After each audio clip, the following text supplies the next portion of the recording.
ustedes en el día de hoy. Vamos a analizar los índices como análisis multidimensional con fusión de variables.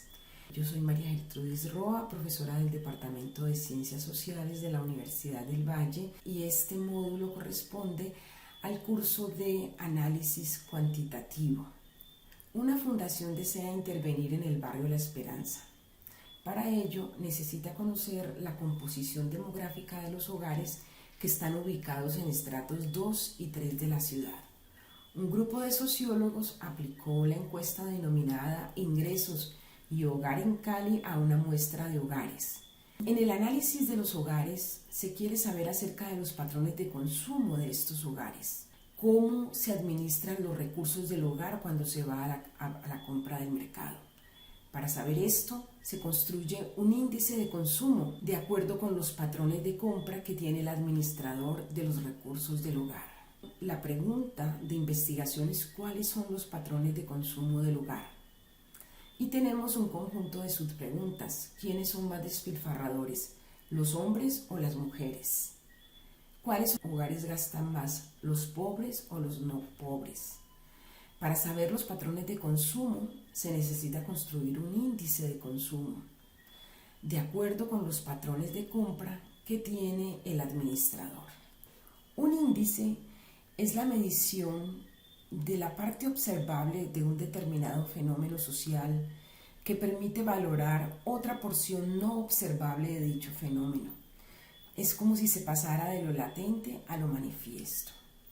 En ese sentido, un índice es un instrumento de medida compuesto por una serie de variables que representan algún atributo de interés y que proporcionan información sobre las personas que los responden en relación con el atributo que se mide.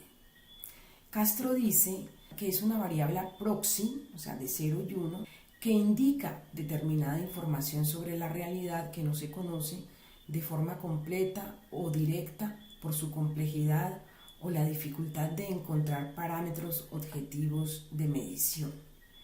Es decir, el índice también indica un riesgo teórico de cometer arbitrariedades, porque el dato estadístico, aunque está hecho para medir la realidad, solo la representa.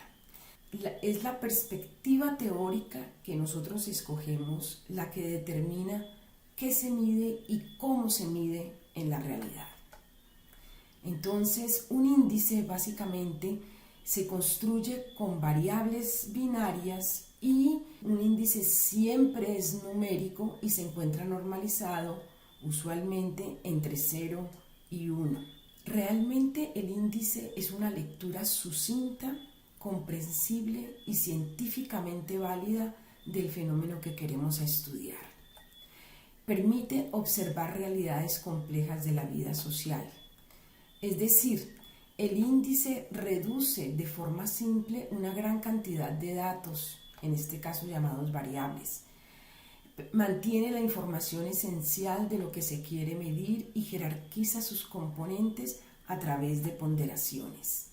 Los índices, por ser unidades complejas, tienen dimensiones y subdimensiones o que deben ser operacionalizadas. Un índice se basa en fundir diferentes variables que tienen diversas unidades de medida. Un índice tiene más o menos 5 pasos.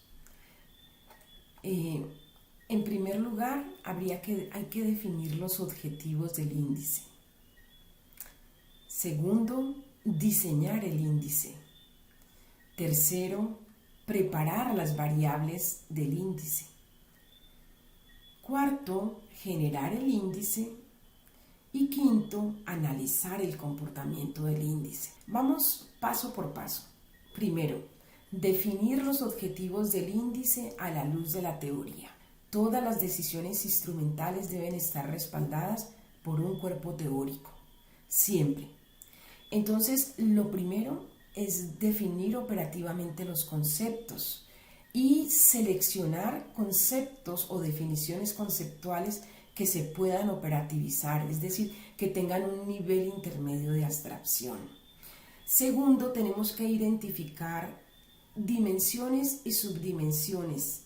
Ellas surgen cuando en la definición conceptual encontramos propiedades y atributos del concepto que queremos medir.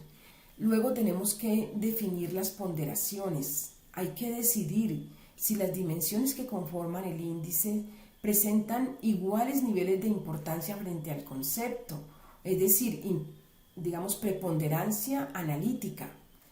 En este caso, habría que definir y asignar unos valores porcentuales que den cuenta de esa importancia. Hay que construir unas definiciones operativas del concepto y planear los alcances del índice y sus objetivos. El segundo paso es diseñar el índice. Este es el paso más largo, porque implica, primero, seleccionar las variables que se van a utilizar teniendo en cuenta la representatividad del concepto que se quiere medir. Para ello, siempre debemos volver a la teoría. Hay que construir un listado de variables que se van a utilizar, variables disponibles en nuestra base de datos o que debieron ser previamente incluidas cuando se construyó la encuesta. Hay que retomar el enunciado de las preguntas de las variables y tener en cuenta la forma en que se codificaron las respuestas. Luego hay que clasificar las variables por dimensiones, analizar exclusivamente las variables para evitar una sobrerepresentación. Posteriormente tenemos que operacionalizar las variables, es decir, tenemos que definir umbrales para la calificación. Hay que definir las nuevas codificaciones de las variables dummies y hay que tener en cuenta si el índice es negativo o es positivo para no tener calificaciones contradictorias. Por ejemplo, el índice de precariedad laboral es un índice negativo, pero el índice de calidad humana es positivo, porque de ello va a depender la calificación que asuman las nuevas variables para determinar esos umbrales. Agrupar por dimensiones y subdimensiones, establecer las ponderaciones que le vamos a atribuir y elaborar la fórmula y el tipo de normalización que va a tener el índice. En tercer lugar, hay que preparar las variables que harán parte del índice, transformar las variables originales en nuevas variables, etiquetar las nuevas variables que conformarán el índice como si fueran de trabajo. Hay que poner marcadores para diferenciarlas claramente.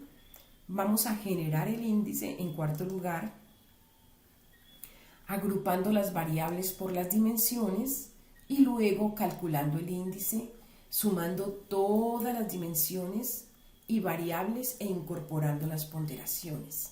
El índice se normaliza para que se mueva en una escala de 0 a 1, aunque eso hace parte ya del diseño mismo. Y si el índice no tiene ponderaciones, pues sencillamente es la media de las dimensiones.